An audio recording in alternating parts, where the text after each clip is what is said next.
sujet d'aujourd'hui, c'est, comment réagir, heu, dans le contexte actuel. Hem, c'est-à-dire le danger de la révolution contraire. J'ai intitulé «Le danger de la révolution contraire, comment bien réagir?» Hem, donc je vais essayer de pas trop m'étendre et je vais, me fonder, vous aurez en primeur, un article qui paraît dans le Vexia Gallienne numéro 6 qui est en route, à la poste. Donc, je ne sais pas s'il arrivera à Noël ou pas, mais qui est en route en tout cas, qui est parti. Où simplement je fais un résumé où en gros c'est une compilation de citations des grands contre-révolutionnaires, depuis la révolution. Et si je veux aborder ce sujet, c'est parce que, bon, bah, vous le savez tous, la situation actuelle est quand même, plus que préoccupante. Enfin, ça fait un moment que c'est préoccupant, mais disons que ça continue à s'aggraver, tant dans l'Église que dans l'État. Je ne sais pas, par exemple, ce que Michel en pense, mais de sa longue expérience maintenant, mais je pense que c'est la première fois sous la Ve République qu'on se trouve dans une telle crise institutionnelle et gouvernementale. Même moi, j'aurais quand même eu du mal enfin, même si d'un point de vue intellectuel, je me disais que ce genre de choses aurait forcément dû arriver, mais il faut le voir pour le croire qu'on revient à une instabilité gouvernementale digne quasiment de la 4e République, avec des vacances de gouvernement qui a duré plusieurs mois, alors que la 5e République a été créée quand même en principe pour éviter ce genre de situation. Des gouvernements qui ne tiennent pas longtemps et on se demande comment le nouveau va encore tenir. Et un président qui devient de plus en plus inquiétant, dans le sens où j'ai l'impression qu'il s'accroche à tout prix au pouvoir et qu'il utilisera tous les moyens possibles pour ne pas le lâcher, ce qui n'aide pas. Et puis sur fond, comme vous le savez aussi, sur fond bah, d'appauvrissement du pays, de désordre de plus en plus important dans le pays, une immigration qui, ça fait longtemps, qui est incontrôlée, avec de plus en plus de délits et de crimes qui deviennent aussi quasiment, enfin, on n'est même plus dans de la délinquance, là, on est dans des mafias organisées, dans des guerres de clans, dans des fusillades, dans des aussi sacrifices religieux parfois, et toutes les institutions qui de plus en plus ne fonctionnent plus, une justice qui ne fonctionne plus et qui est tout à fait injuste, à tel point que même ça aussi je trouvais que c'était assez symptomatique, c'est que je ne sais pas si vous avez vu passer, mais là, je ne sais plus si c'était hier, avant-hier ou il y a quelques jours, mais même les journalistes du Monde commencent à s'inquiéter du climat et ont critiqué ouvertement le président de la République, ce qui n'était jamais arrivé, je crois, depuis sa première élection, il y a déjà longtemps. Donc, on en est là, quoi. Et sur ce fond-là, ça aussi, j'en avais déjà parlé.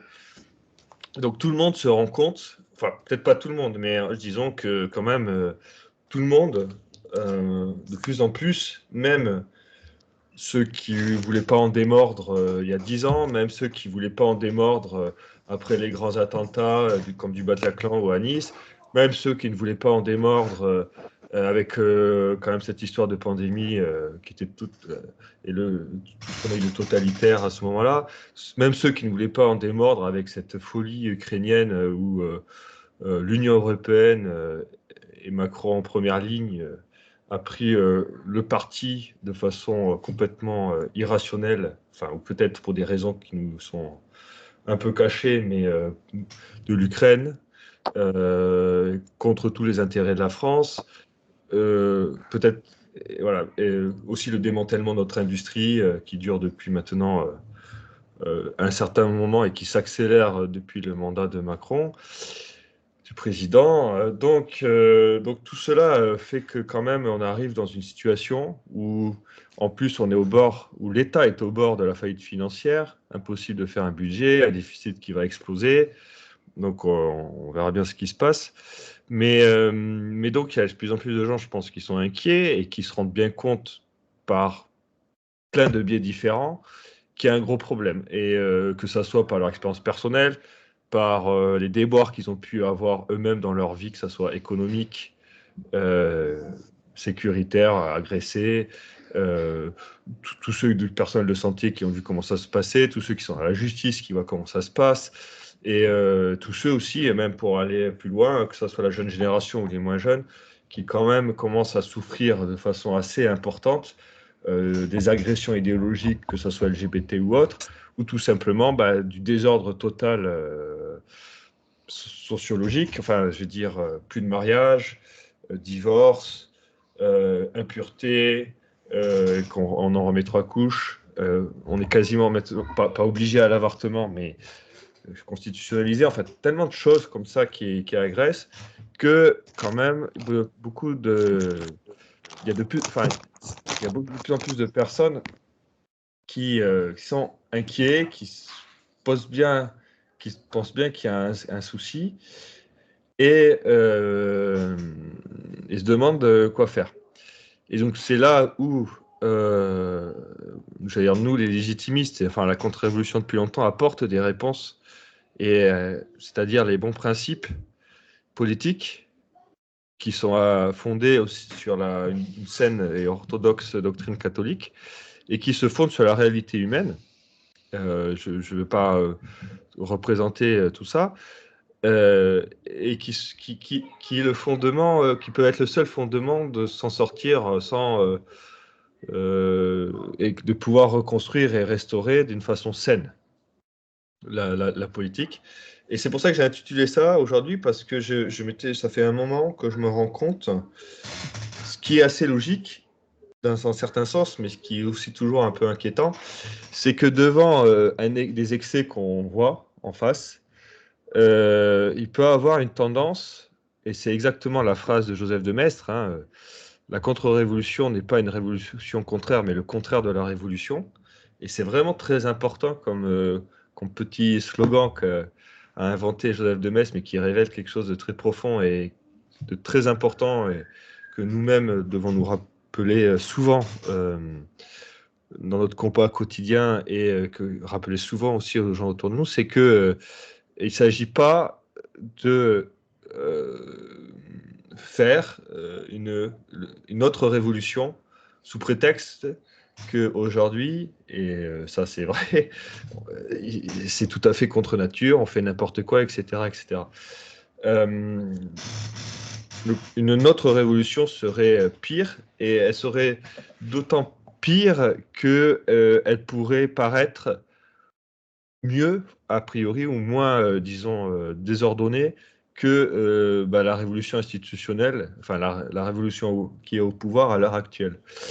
Et même parmi des catholiques de la tradition, souvent des jeunes convertis, mais pas forcément, il y a une sorte de tendance parfois à se focaliser sur ces problèmes de l'immigration, qui sont effectivement extrêmement prégnants et extrêmement inquiétants, et qui nous touchent dans notre vie de tous les jours, mais vous voyez, avoir cette tendance à tout cristalliser sur ça, et oublier d'analyser, oublier de regarder les causes de cette situation, et d'oublier de remonter au principe, et de, mine de rien, adopter en pratique des attitudes qui sont assez révolutionnaires, avec un peu des tendances à vouloir être partisans des partis, à oublier un peu le bien commun, y compris, par exemple, je sais pas moi, ces Français qui sont Français depuis 4 ou 5 générations.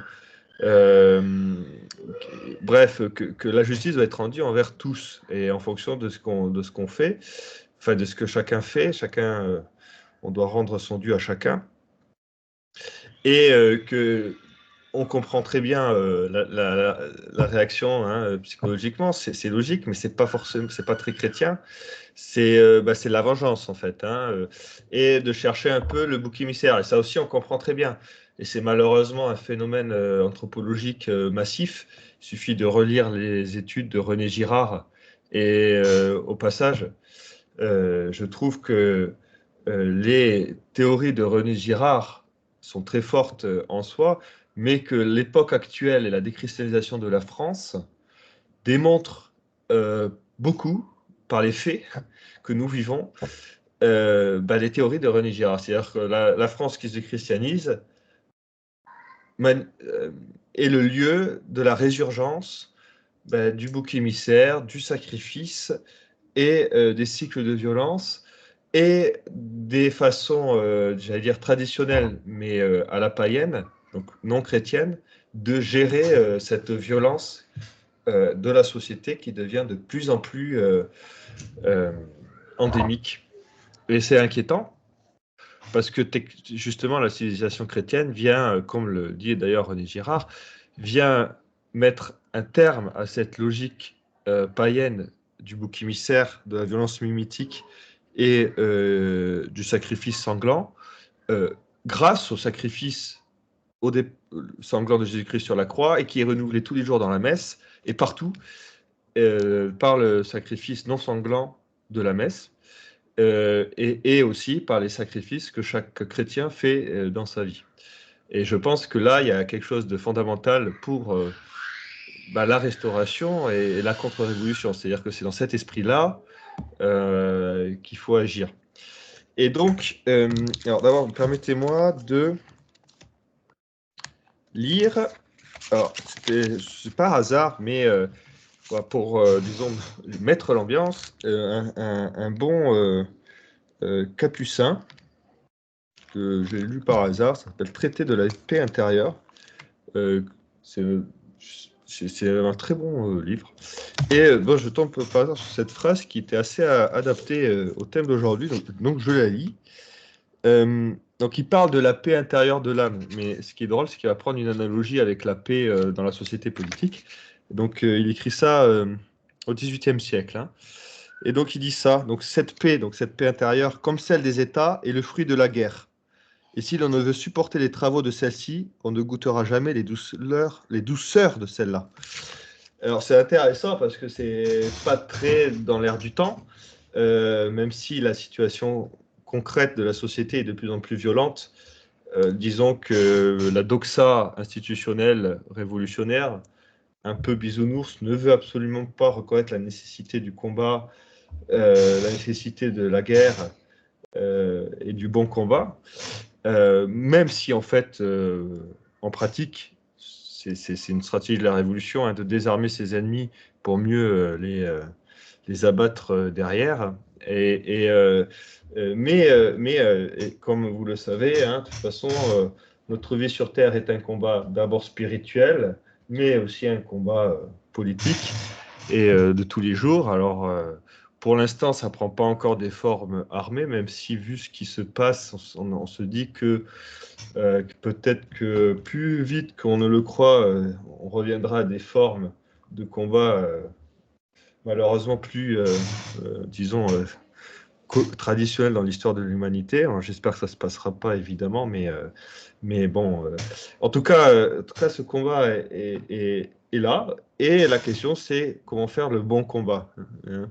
Comment ne pas rajouter de la révolution, pas rajouter du désordre, pas rajouter de l'injustice dans la façon de combattre. Parce qu'en fait, la tentation, et ça va très vite, c'est de se laisser aller à des envies de colère, de vengeance, d'orgueil, d'amour-propre aussi.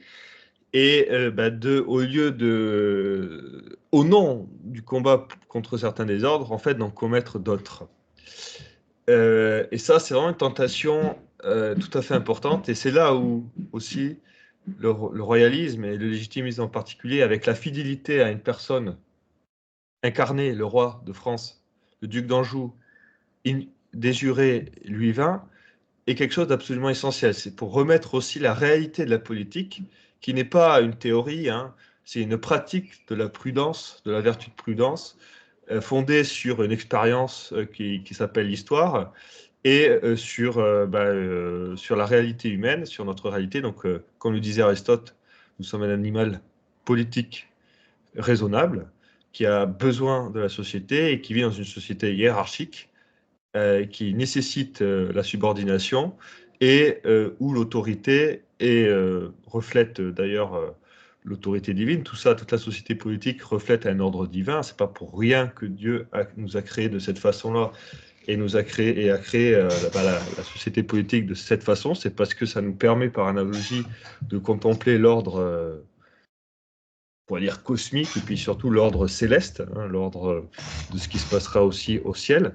Sauf que nous avons la blessure du péché originel, donc ici il y a beaucoup de désordre, il y a beaucoup de péchés qui rentrent là-dedans et qui compliquent les choses, mais ça ne change pas que les structures de la société sont comme ça pour de bonnes raisons.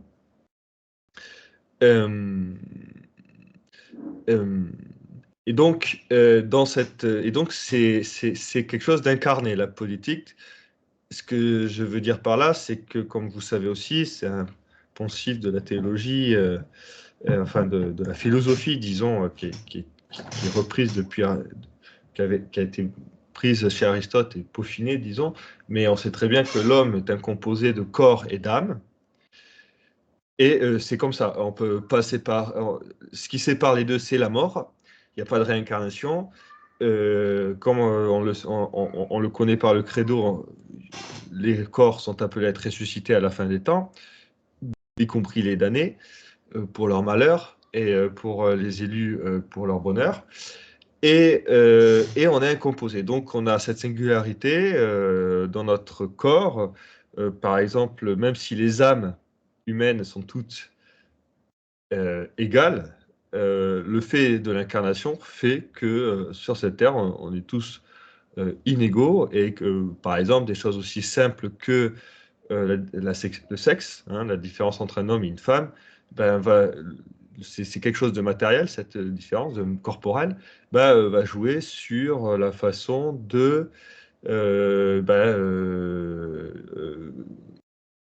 du fonctionnement de l'âme, puisque l'âme humaine sur cette terre ne peut fonctionner que à travers les cinq sens et donc ce qu'elle peut percevoir dans le monde, et c'est à partir de là qu'elle peut faire son conception, enfin tirer des concepts, etc., etc. Nous ne sommes pas des anges, on n'a pas une connaissance intuitive, on n'a pas une connaissance directe des choses, nous sommes beaucoup plus faibles, beaucoup plus limités, on est obligé de faire des raisonnements, on est obligé de passer par nous pouvons avoir une connaissance que de façon indirecte. La foi, c'est pareil, hein. La foi, c'est quoi? C'est le témoignage de Dieu vivant sur terre, donc c'est quand même pas mal, des Écritures, de la tradition, et à qui on fait confiance. C'est pas nous-mêmes qui perçons les secrets divins, qui définissons les choses. Donc notre raison, elle est puissante, elle est belle, on peut faire des choses, c'est pas la question, hein. Aristote l'a montré, mais en fait, quand on y réfléchit, surtout à la lumière de la révélation, c'est quand même très limité. Donc, et dans ce combat donc incarné, la politique aussi c'est incarné. Et ce que je veux ici souligner, c'est l'importance de cette incarnation royale, du fait qu'on a un roi de chair et d'os qui s'appelle Luvin, et donc ça crée une relation personnelle de fidélité pour nous. Et ça, c'est un devoir de fidélité et qui finalement participe de la piété filiale, c'est le 4e commandement, si vous voulez, décliné à la politique, à la société politique, et inversement pour le roi, un devoir de père de famille, d'autorité, de bienveillance et de sacrifice pour servir à l'imitation de Jésus-Christ qui lave les pieds de ses apôtres comme un esclave, de servir ses sujets. Mais donc c'est une relation comme ça, personnelle, incarnée dans l'histoire, qui nous relie à nos ancêtres, puisque c'est comme ça que ça se fait depuis longtemps, qui permet de savoir qu'est-ce que c'est qu'être français, avant de parler de... Parce qu'il y a vraiment des choses assez étonnantes, même par rapport à la tradition, j'allais dire, nationale française, on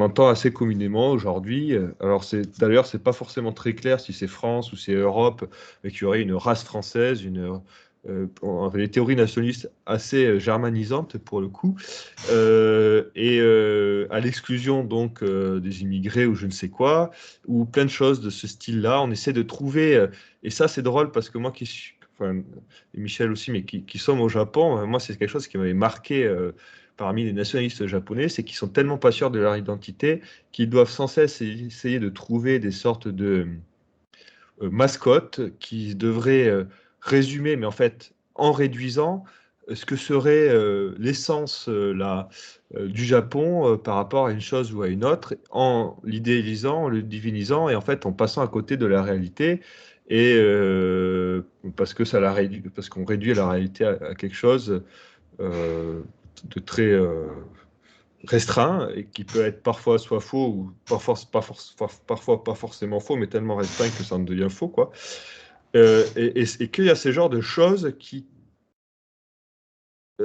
émergent, en particulier parmi la jeunesse.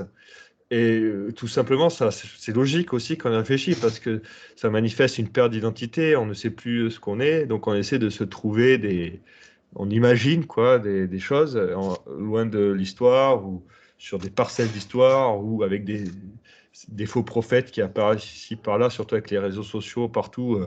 On a toutes les théories qu'on veut et bizarres, mais qui sont très loin finalement de notre tradition. Mais ce que je veux dire, c'est que cette incarnation politique, cette incarnation royale, ce lien de fidélité, c'est certainement, c'est ce qu'apporte le légitimisme. C'est certainement la seule solution réaliste et saine de se sortir de cette ornière révolutionnaire, et de permettre de ne plus parler de plus faire la politique des nuées, comme dirait Maurras, mais une politique concrète qui s'incarne donc dans des actions et dans une relation de fidélité par rapport à un roi. Et donc, un bon Français, celui c'est celui qui sert bien son roi, et qui sert donc la mission providentielle de la France. Et ça passe donc au-delà de la race, au-delà de la langue, au-delà de tout ça, c'est bien plus universel. Et donc il y a une possibilité de justice. Et quand on regarde l'histoire de France d'ailleurs, c'est comme ça que s'est construit le royaume de France petit à petit, hein. Qu'est-ce qui faisait la différence entre un sujet du roi de France, euh, du roi de Castille, du roi d'Angleterre ou quoi, c'est bien la fidélité au roi de France, hein, parce qu'à l'époque, avant même, hein, je parle de l'époque moderne, tout le monde était catholique, tout le monde avait la même foi, et pourtant, un Français, c'était pas, il y avait toutes les identités régionales, mais on était aussi sujet du roi de France, etc. Et c'était bien ce lien de fidélité, ce lien et puis aussi historique, et une construction petit à petit par l'histoire de cette famille des familles qui règne en France depuis très longtemps, et des générations et des générations ont eu ces liens de fidélité. Et bizarrement, la Révolution le confirme de façon très paradoxale, en ayant tenté de supprimer de façon totale et complète, de façon systématique, de façon idéologique, tout ce qui pouvait avoir un rapport avec la royauté, hein. Pas simplement tuer le roi, il fallait le juger. Et en fait, on ne jugeait pas le roi, on jugeait la royauté. De pas simplement voilà, tuer cette personne-là, mais de vouloir à travers ça tuer la France, la royauté.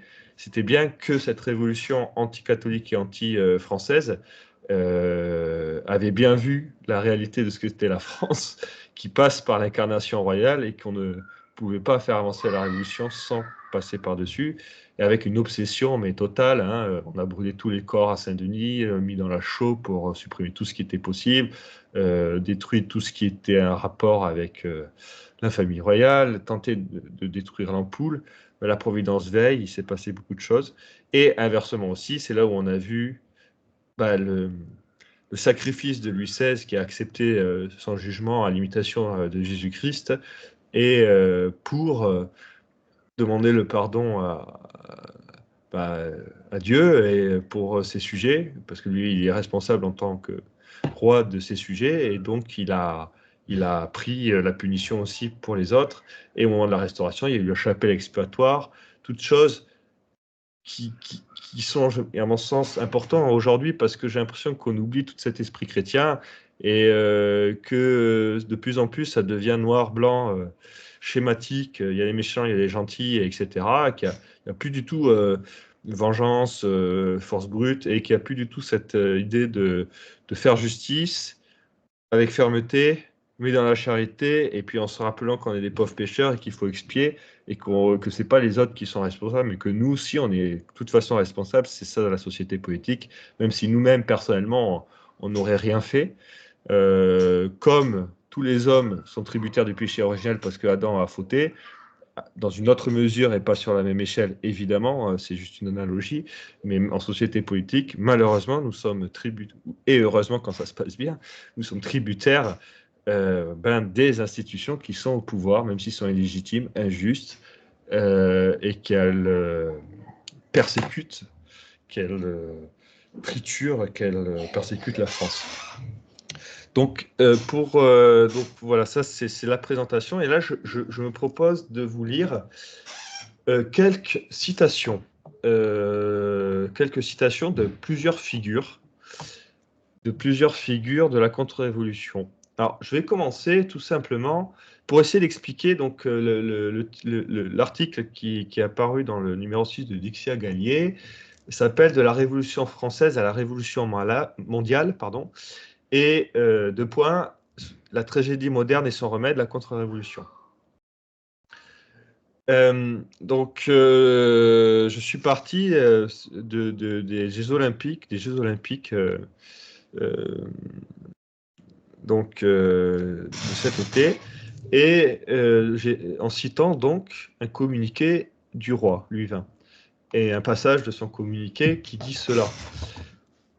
Donc, il s'adresse aux Français, il dit « À tous les Français qui se sont sentis humiliés et bafoués, à tous les sportifs, ayant le sens du sacré et du religieux, à tous les autres peuples de la terre qui ont été outragés, je vous le dis, la France n'est pas le spectacle auquel vous avez assisté. Ce n'était que l'émanation d'idéologues qui ont piétiné un héritage millénaire dont ils sont pourtant redevables. Une cérémonie d'une telle ampleur ne peut être que pensée et réfléchie à l'avance.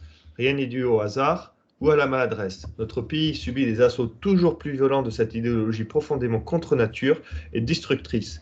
Ainsi, chaque jour, de manière plus pressante, à nous Français, de choisir le modèle que nous voulons pour la France, il nous faut rebâtir notre patrie chérie et construire un avenir solide, crédible, ancré dans les traditions, le respect et l'union. » Fin de la citation. Voilà, ça fait quand même plaisir de voir que le prince fasse des communiqués aussi clairs qui analysent froidement la situation et sans voile et qui disent les choses directement. Et c'est très vrai. Et au passage, vous aurez noté, et ça je trouve que c'est aussi un très très beau symbole, que le prince, que Louis XX, était à la cérémonie du retour de la couronne d'épines à Notre-Dame en tant que chevalier du Saint-Sépulcre, et il n'était pas présent justement à la cérémonie officielle où il y avait tout le gratin des révolutionnaires mondiaux réunis à Notre-Dame, y compris Macron et tout ça. Et je trouve que ça montre très bien cet esprit contre-révolutionnaire, légitimiste, de fermeté,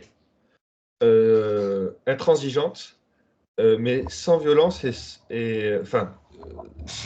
avec charité. On parle avec tout le monde, on peut parler avec tout le monde, mais en même temps, on est très clair. En tant que roi, il serait déplacé, qu'il semble faire des compromis avec les auteurs actuels des mots quand même de la France, quoi, hein, que ça soit d'ailleurs d'un point de vue politique ou ecclésiastique. Même si j'ai l'impression que dans le monde ecclésial français, de plus en plus, il y en a qui commencent à prendre conscience aussi de l'ampleur du problème. Mais ça, c'est dans les mains de Dieu, c'est pas notre... on ne peut pas vraiment faire autre chose que prier. Ensuite, j'ai cité un autre contre-révolutionnaire célèbre du 19e siècle, Louis Gaston de Ségur, Monseigneur de Ségur, qui n'était pas évêque, prêtre, mais que le pape à l'époque à qui le pape avait octroyé le titre de Monseigneur pour sa contribution très grande au combat catholique et au bon combat de la foi. Il a écrit de nombreux livres et il en a écrit un dont la traduction est parue en japonais d'ailleurs. Si Si vous avez des amis japonais, il y a 2 livres à l'heure actuelle de Monseigneur de Ségur en japonais, c'est l'Enfer et la Révolution française. Donc en français, c'est la Révolution expliquée aux jeunes. Et donc il dit cela.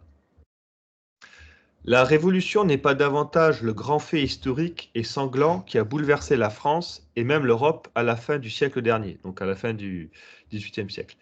Ce fait, dans sa phase modérée aussi bien que dans ses excès épouvantables, n'a été qu'un fruit, qu'une manifestation de la Révolution, laquelle est une idée, un principe, plus encore qu'un fait.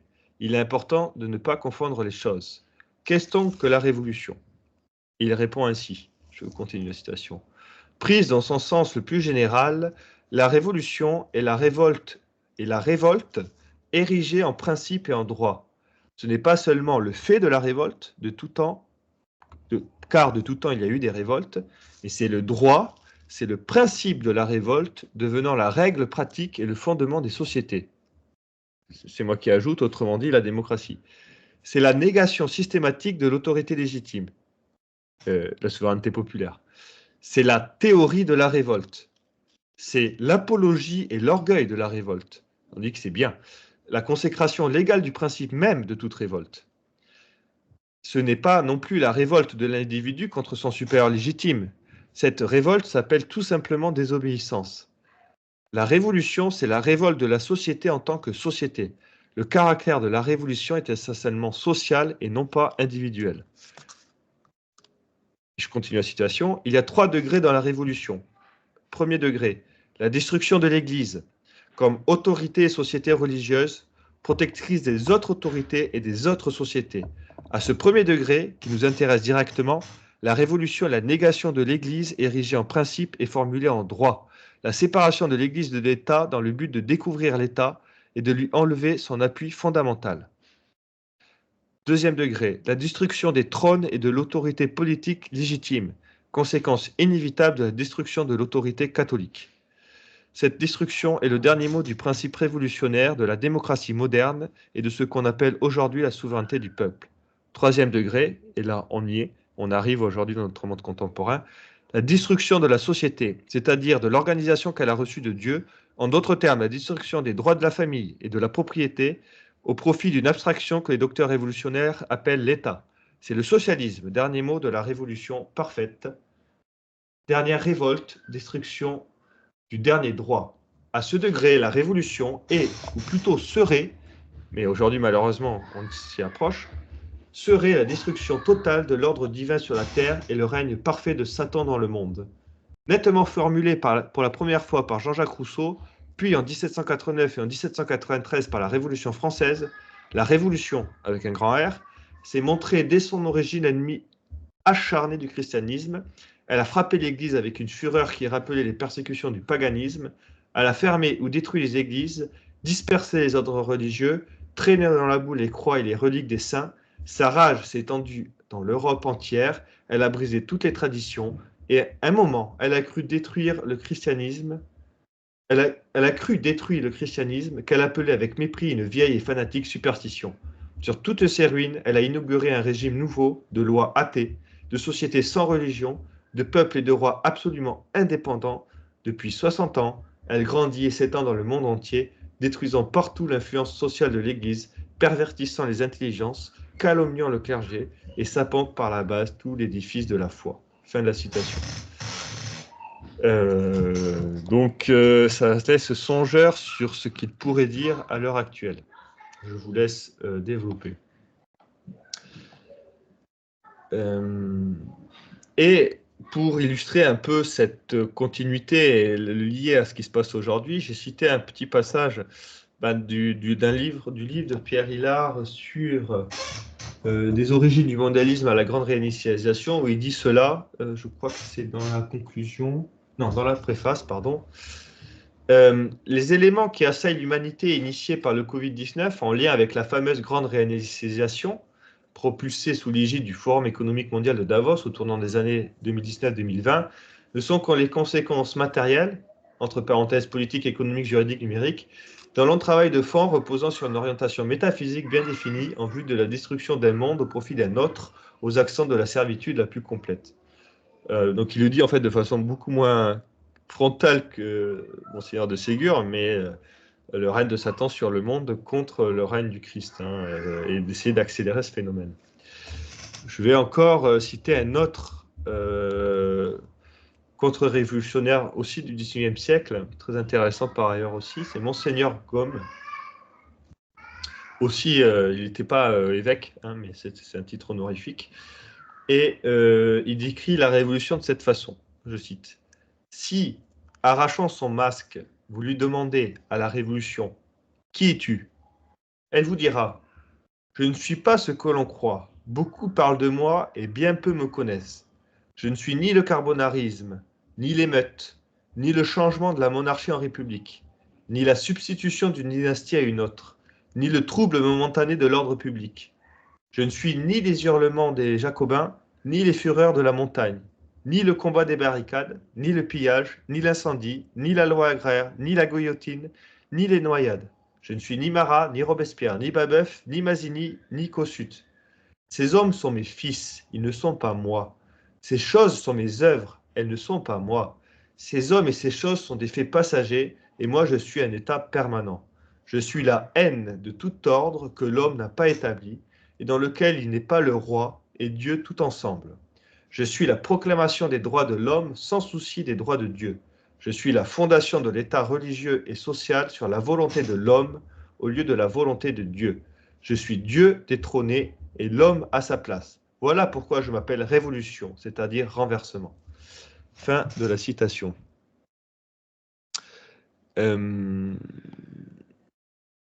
Alors je cite encore un autre auteur, lui, contemporain, Philippe Pichot, que vous connaissez peut-être, qui a commis un très bon livre, La Révolution française, que je vous recommande, et il explique ceci, sur justement qu'est-ce que c'est que la Révolution, à partir du projet régénérateur pendant la Révolution française. Je cite. « Le projet régénérateur de la Révolution française apparaît dès lors, en ce commencement du XXe siècle, d'une brûlante actualité. Ce que soulignait en 2008 celui que le président François Hollande devait, 4 ans plus tard, nommer ministre de l'Éducation nationale, Vincent Peillon. » Il cite Vincent Peillon. Voilà ce qu'il dit. « La Révolution française est l'éruption dans le temps de quelque chose qui n'appartient pas au temps. C'est un commencement absolu. C'est la présence et l'incarnation d'un sens, d'une régénération, d'une expiation et d'une expiation du peuple français. 1789, l'année sans pareil. Elle est celle de l'engendrement par un brusque saut de l'histoire d'un homme nouveau. La Révolution est un événement métahistorique. C'est un événement religieux. La Révolution implique l'oubli total de ce qui précède la Révolution. Et donc l'école a un rôle fondamental, puisque l'école doit dépouiller l'enfant de toutes ses attaches pré-républicaines pour l'élever jusqu'à devenir citoyen. Et c'est bien une nouvelle naissance, une transsubstantiation qu'opère dans l'école et par l'école cette nouvelle Église avec son nouveau clergé, sa nouvelle liturgie, ses tables de la loi. Ça, c'est Vincent Peillon qui parle. Et ensuite, Philippe Pichot commente « Ces quelques lignes aux accents si puissamment religieux sont imprimées dans un livre dont le titre dit tout. La Révolution française n'est pas terminée. » Et donc voilà ce que c'est que la Révolution. Et comme je disais, quels sont les remèdes? Les remèdes, c'est de d'abord savoir ce qu'est la Révolution, hein. Et comme disait Joseph de Maistre, je redis la citation précise, c'est le rétablissement de la monarchie qu'on appelle contre-révolution. Donc là, la contre-révolution, c'est bien la restauration de la monarchie, c'est pas juste une contre-révolution sans roi ou juste des belles idées, des beaux principes, mais qui ne seraient pas concrets avec un objectif politique concret, c'est très concret. C'est ce rétablissement de la monarchie, donc je recite, le rétablissement de la monarchie qu'on appelle contre-révolution ne sera point une révolution contraire, mais le contraire de la révolution.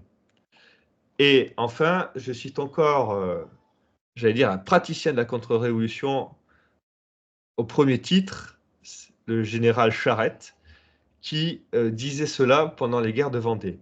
« Notre patrie à nous, c'est nos villages, nos hôtels, nos tombeaux, tout ce que nos pères ont aimé avant nous. Notre patrie, c'est notre foi, notre terre, notre roi. Mais leur patrie à eux, qu'est-ce que c'est? Eux, les révolutionnaires, évidemment. Vous le comprenez, vous? Ils veulent détruire les coutumes, l'ordre, la tradition. Alors qu'est-ce que cette patrie nargante du passé, sans fidélité, sans amour?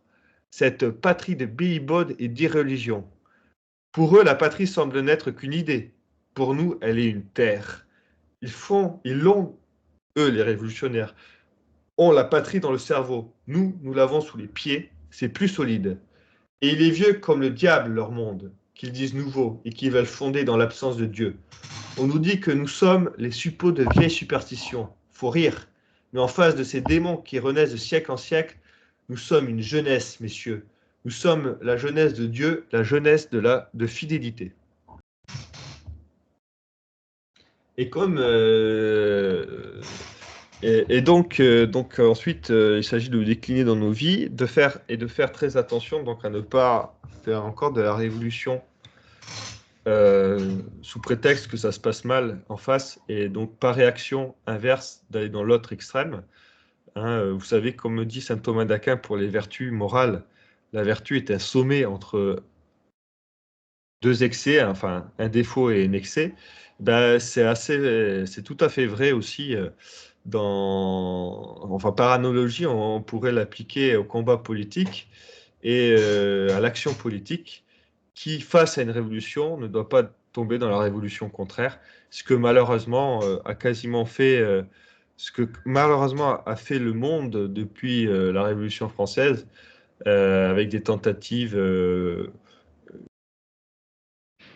parfois contre-révolutionnaires assez frontales, quand même comme pendant la Restauration, mais après la Restauration, et de plus en plus, de façon de plus en plus profonde, de ne jamais se détacher des principes révolutionnaires.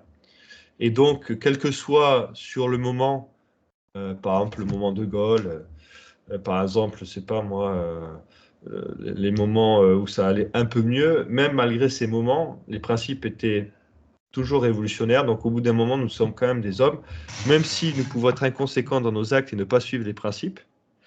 À la fin, les principes nous rattrapent et si on a des mauvais principes, ben, on va agir selon ces mauvais principes. Et c'est très vrai, et c'est surtout vrai, malheureusement, au niveau des sociétés politiques. Donc, une société politique qui garde des principes révolutionnaires arrivera finalement à les appliquer de façon de plus en plus intégrale, et c'est ce qui est en train de se passer à l'heure actuelle. Euh, pour finir, citer une phrase de Maurras qui disait ceci dans mes idées politiques, je pense. Il dit cela: oui, monsieur, oui, madame, c'est parce que le discours est dur que l'efficace en sera douce. C'est parce que le livre est amer à la langue que plus bas il sera tonique et guérissant.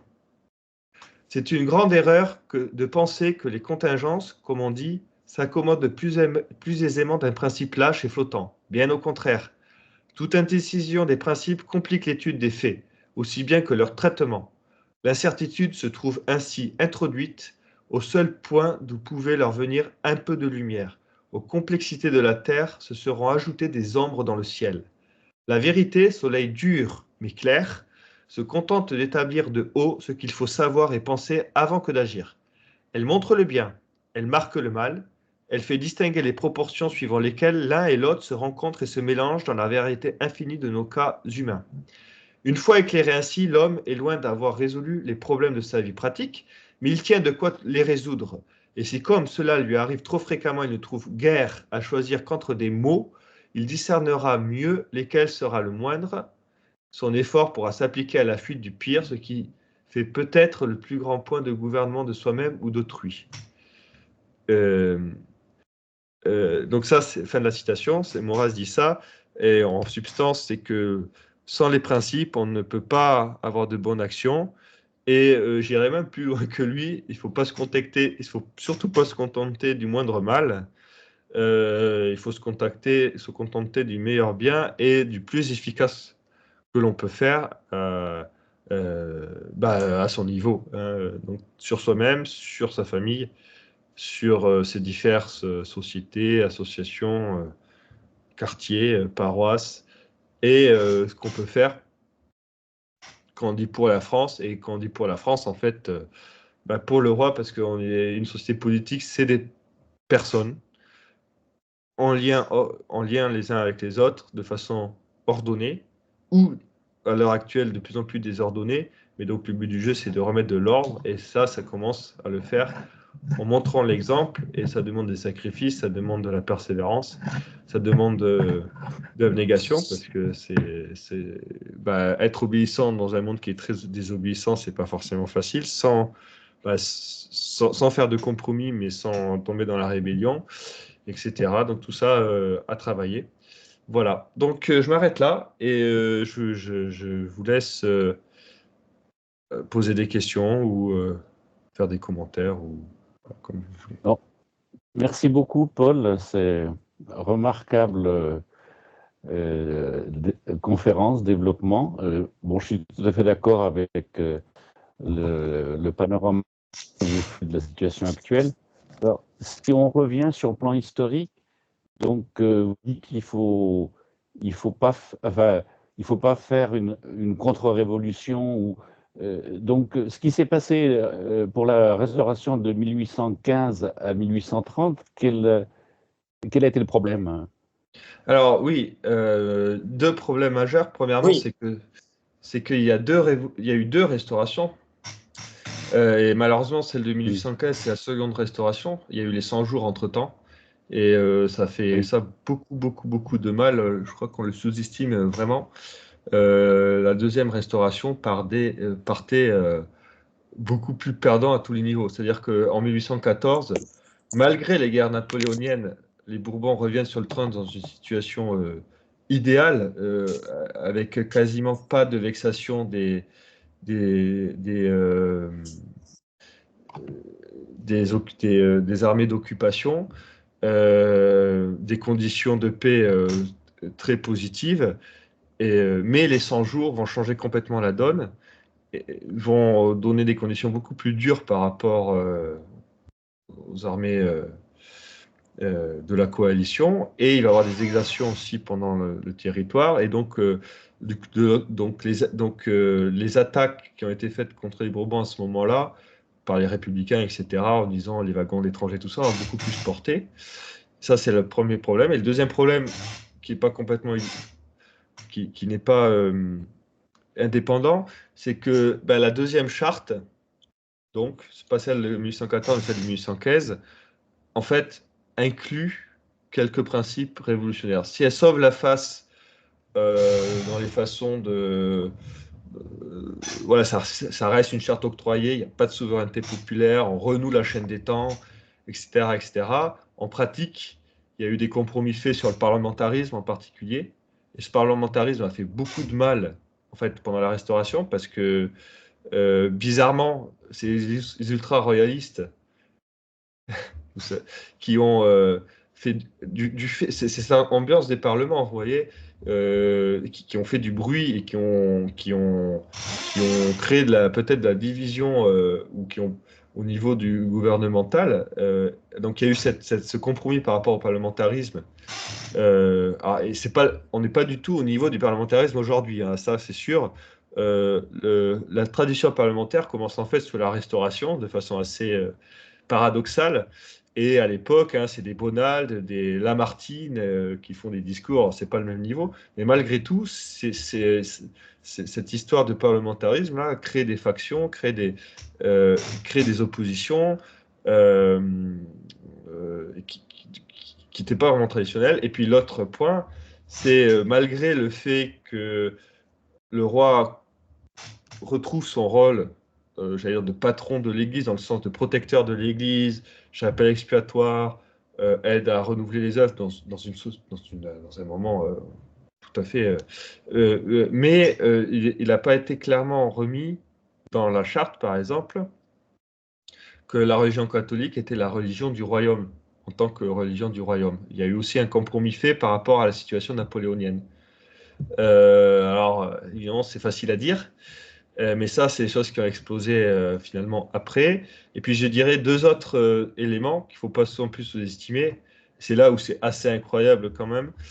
C'est que la situation en 1815 est complètement sinistrée, hein. D'un point de vue financier, d'un point de vue humain et d'un point de vue religieux. D'un point de vue financier, c'est la ruine. Il y a 15, donc c'est ça, 25 ans de guerre révolutionnaire sans cesse, des destructions matérielles et une finance à zéro, plus des indemnités de guerre. Et malgré cette situation, bah, la restauration va réussir à rétablir la situation à partir de, je crois, c'est 1822-23 où c'est fini, on a remboursé tout, on est dans le noir, enfin dans le, comment on dit déjà, dans le vert plutôt, etc., ce qui est assez exceptionnel. Et d'un point de vue humain, on oublie le nombre de morts important des guerres napoléoniennes et de ce poids de ces guerres napoléoniennes qui ont donné des sortes de rêves, d'aventures à plein de gens et qui ont créé cette nostalgie là aussi. Et puis troisièmement, le sinistre religieux. En fait, la restauration va poser les bases qui vont fleurir pendant le Deuxième Empire, le Second Empire, Napoléon III. Mais au moment de 1115, c'est le curé d'Ars. Hein. Débarque, tout est déchristianisé. Pendant 25 ans, il y a quasiment en fait plus d'ordination.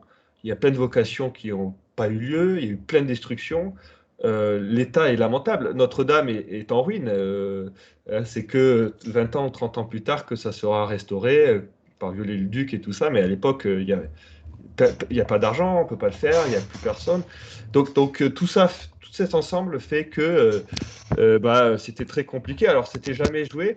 Et vous voyez, bizarrement, c'est aussi euh, parce qu'il y avait Henri V. Henri V est né, donc il y avait un successeur.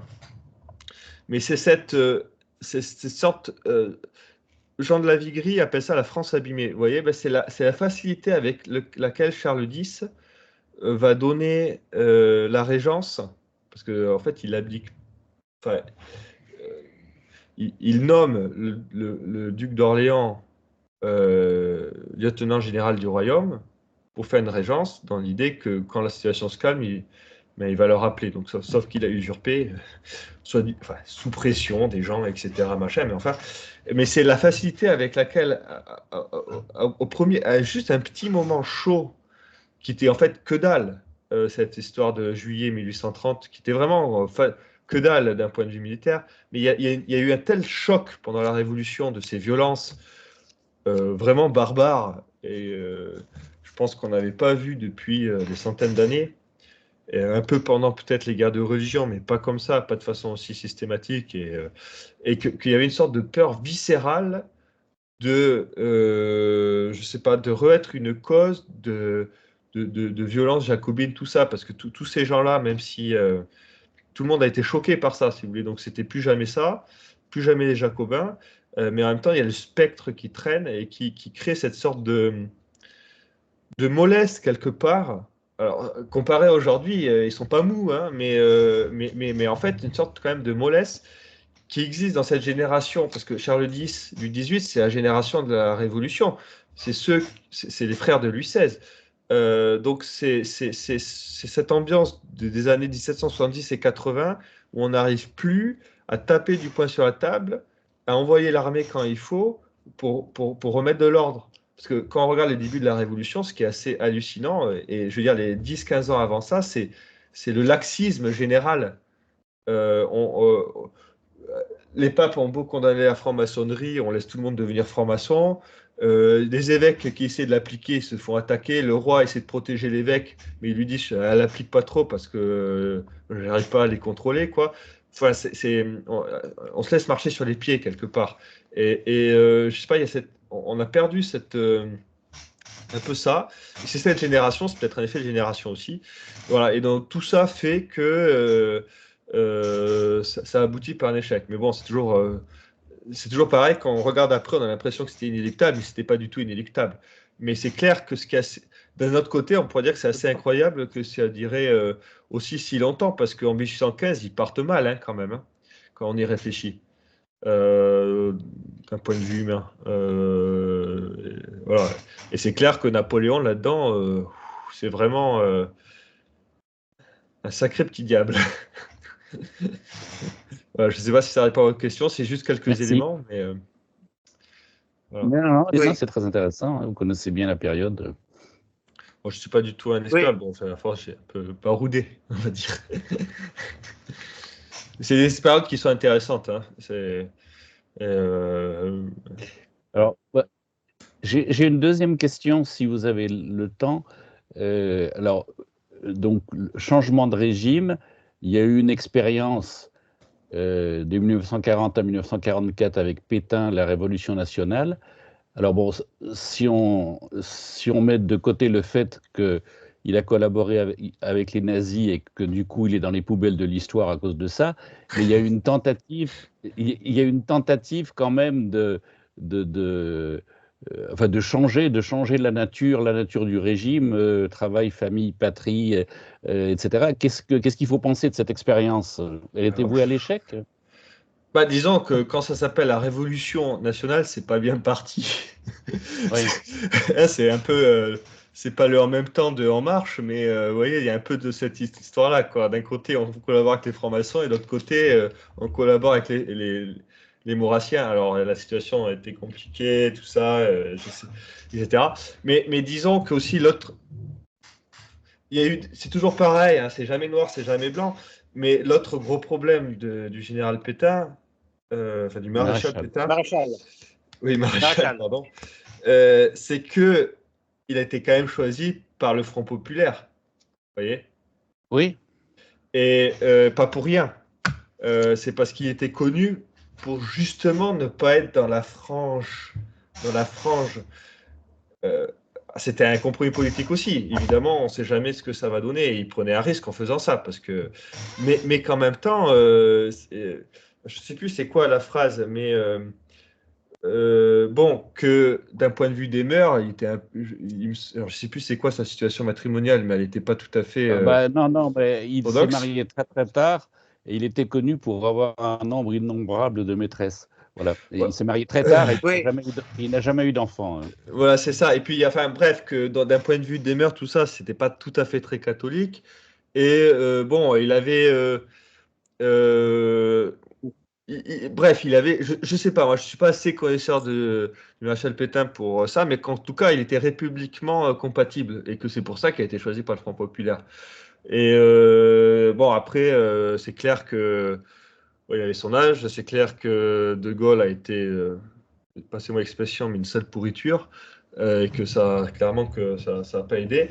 Mais typiquement, je suis pas assez connaisseur de ce qui s'est passé dans les coulisses, et c'était très compliqué, mais j'ai l'impression que ça, qu'en fin de compte, un peu comme ce qui s'est passé en 1960, pardon, en 1958, le 8 mai 1958 à Alger, que ça a été un hold-up. Il y a eu vraiment, il y avait quelque chose là qui germait à ce moment-là en France. Il y aurait eu une possibilité de réelle restauration, mais que ça a été finalement détourné. Et finalement, le problème, c'est pas la collaboration avec les Allemands, parce que ça, pour le coup, c'était plutôt réaliste parce qu'on ne pouvait pas faire autrement, mais c'est cette division entre la France de dehors et la France de l'intérieur, quoi, qui a mis, qui a rendu qui a créé la désunion post-guerre, qui a justifié et légitimé l'épuration après-guerre et qui est l'épuration d'abord des élites traditionnelles quand même, il ne faut pas l'oublier, hein,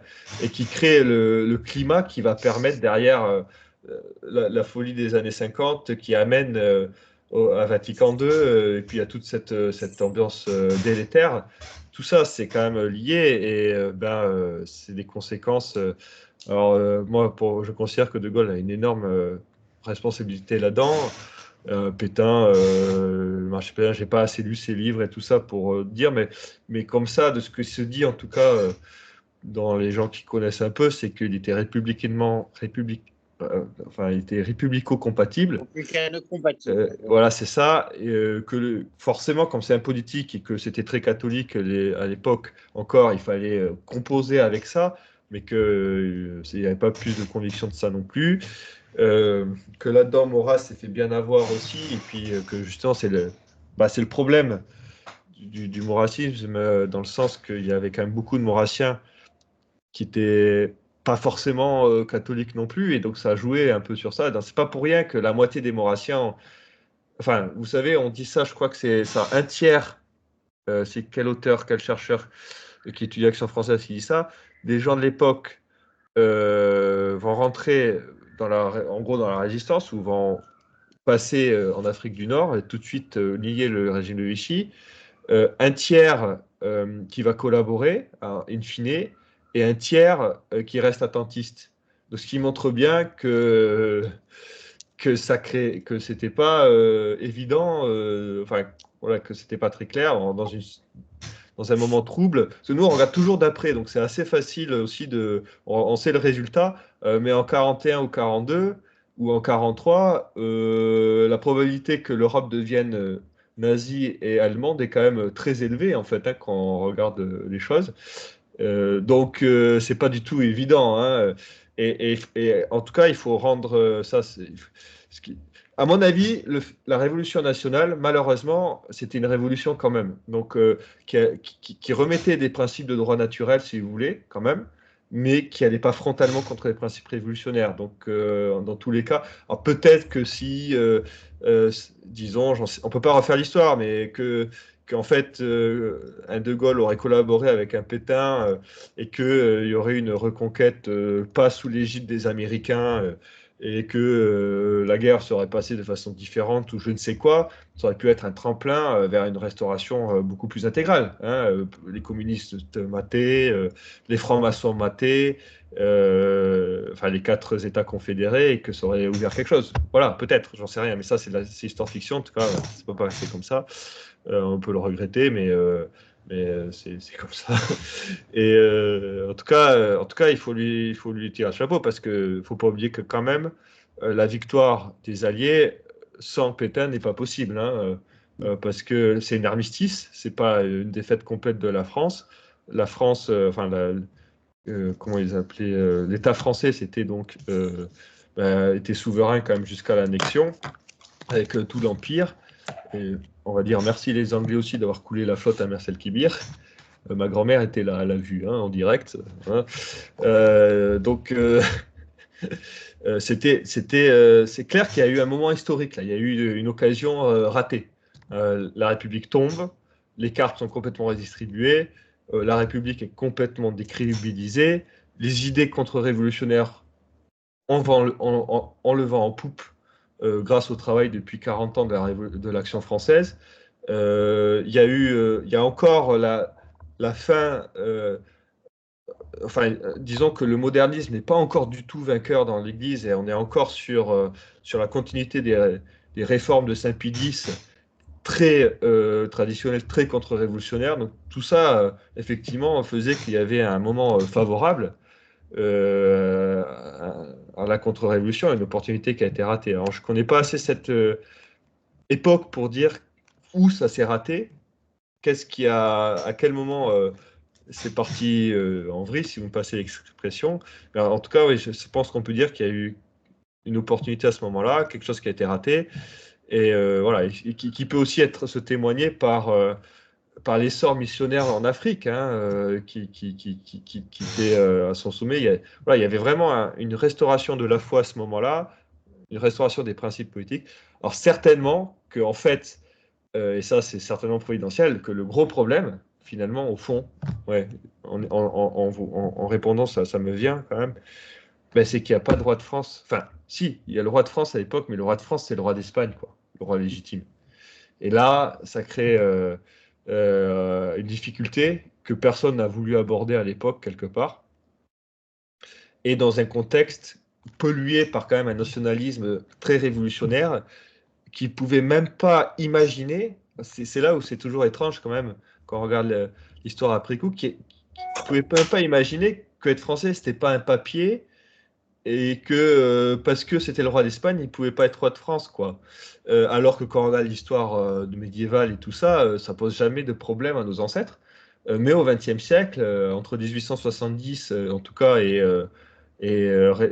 encore aujourd'hui, mais j'ai l'impression que ça change un petit peu par force des décrets du ciel sur la situation actuelle de ce qui se passe en France, mais qu'on a du mal à imaginer ça, alors que bah, raisonnablement parlant, juridiquement parlant, il n'y a pas photo, quoi. Voilà. Donc, je ne sais pas si ça répond à votre question, c'est juste des éléments de réflexion. Non, mais si, c'est très intéressant. Mais le problème, c'est que 70 ans ou 80 ans après, on en paye encore les conséquences, parce que Alors là, dès qu'on a un discours en faveur de la famille, de la patrie, etc., on se fait traiter de pétiniste, de vichiste, etc. Et donc, c'est une arme qui est utilisée par, par nos adversaires. Hein. oui, ouais, tout à fait. Euh, c'est limite, hein, c'est limite révolutionnaire. On crée des clans, on crée. Là, malheureusement, De Gaulle a vraiment une responsabilité, mais immense, hein, parce que finalement, tout ce qui se passe dans les années 80 et après, ça vient de la division par rapport. En gros, c'est quoi la différence à l'époque entre le Front National et le RPR? C'est juste la position par rapport à De Gaulle et l'Algérie française, hein, Oui, quand on y oui. réfléchit. Donc, c'est les manœuvres, mais c'est vieux, hein, quand on regarde l'histoire, c'est ça qui est terrible. C'est les manœuvres révolutionnaires de créer la division, de noyauter les bons mouvements pour empêcher une restauration, alors que tout crie à la restauration, parce que en fait, jusqu'à très récemment, la France a toujours été très catholique, toujours très traditionnelle. Et je ne sais pas ce que vous en pensez, mais je trouve qu'en vivant au Japon, même aujourd'hui, dans la situation dégradée où on est, on le sent, je dirais, même par exemple, dans la façon où les parents, même aujourd'hui encore en France, peuvent éduquer leurs enfants, vous voyez, sur des choses aussi bêtes que de dire faut pas montrer la télévision, il faut pas laisser passer des caprices, je sais pas, des trucs tout simples comme ça, mais que quand on dit ça par exemple à des jeunes japonais aujourd'hui, ils tirent des yeux pas possible, ils n'arrivent même pas à comprendre comment c'est faisable, mais chez nous, les plus gros révolutionnaires, pour leurs enfants, ils vont appliquer des principes très traditionnels. Oui. C'est exact, mais malheureusement, c'est une toute petite minorité. Hein. Oui, oui. Et c'est là où c'est intéressant, c'est que même les révolutionnaires, pour perpétuer la révolution, ont besoin de faire un peu de tradition. Oui. Ouais, c'est terrible, mais c'est intéressant. C'est comme pour l'incarnation royale. On a beau être autant révolutionnaire qu'on veut, tout démocrate absolu, machin, il y a toujours un chef incarné, en fait. Un visage. Il y a un président de la République, un Premier ministre, ce que vous voulez, mais il y a toujours un visage. On ne peut pas faire autrement. C'est tellement contre nature. On pourrait pas avoir demain, on met un IA chef de l'humanité. Je pense que ça durerait pas longtemps parce que c'est trop contre nature, quoi. C'est trop violent. Ou alors, enfin, je sais pas ce que. S'il faut, l'avenir me montrera que je me trompe sur ça. Mais, bon. Ouais, voilà. Ben, merci beaucoup. Non, merci de votre présence. Oui. Et puis voilà, lundi, il y aura ce débat public. Et en tout cas, bah, je vous souhaite une bonne préparation de Noël. On y est presque, presque, presque. Merci. Et puis